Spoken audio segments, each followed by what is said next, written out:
Oh, kamusta kayong dalawa? Okay naman po. kayo? Or civil lang? Anong klase? Civil po, civil. Actually po, ever since po nag-break po kami, technically, kakakita lang po ulit namin ngayon. Wow. Today. So, ilang years na nakalipas niyan? Last year lang po kami naging kami, tapos it lasted for 9 months. So, mga November po kami naghiwalay. Opo. Kaya nung tinatanong ka tapos- about your ex, sabi mo parang Mahirap mahihirapan pa. kung Kasi bago-bago mapapapayag nga. sex 4 kasi months parang- ago, 4 months. November? Opo, November. December, January, February, March, April. April, 5 months. Oo, mga ganun, 4, Pero 5. bakit merong mga ngitian kanina? Oo, ba't may mga matatamis Ano ba yung mga na nararamdaman nyo tinginan yung at araw na ngitian? ito? Bet mo pa si Jana? Hindi ko po alam eh. Alo? Ikaw, Jana, Kung may bet mo matamis pa? na ngiti ka rin ba kay Ralph? May matamis ng ngiti po, pero hindi ko po siya... In-entertain? Opo. Are you with someone na? Meron ka ng Ready to jowa? date? Or As of now po, I'm not looking po for anyone ngayon po. Kasi po may... Bakit are they looking for you? Charot lang. kasi? So, wala. Single ka. At saka, ayaw mo Ayaw pa. niya muna. Hindi ka pa ganun.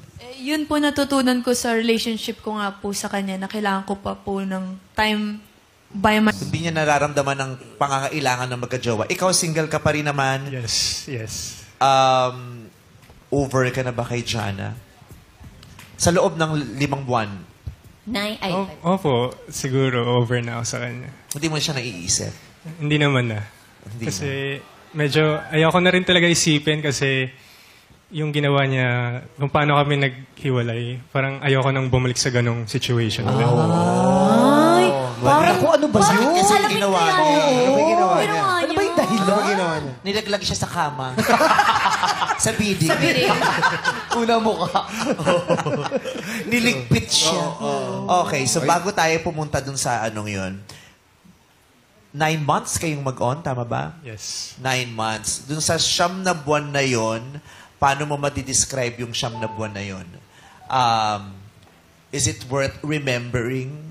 Masarap ba siyang balikan paminsan-minsan? O yun yung klase ng relasyon na kung pwede mo lang burahin sana. Kung may mapupuntahan kang lugar, kung pwede ka lang magpabura ng mga alaala, ipapabura mo yun. Wala po akong pabura. Lahat ng memories namin together, the good and the bad, for me, i-cherish ko siya. And moving forward, I will parang look back as parang doon sa relationship namin as a lesson. Para moving forward, mas alam ko na kung anong dapat gawin. Pero syempre, wala namang assurance na yung next ko, siya na talaga. So, parang it makes you a better partner to your next relationship. Because of the learnings na nakuha mo rito.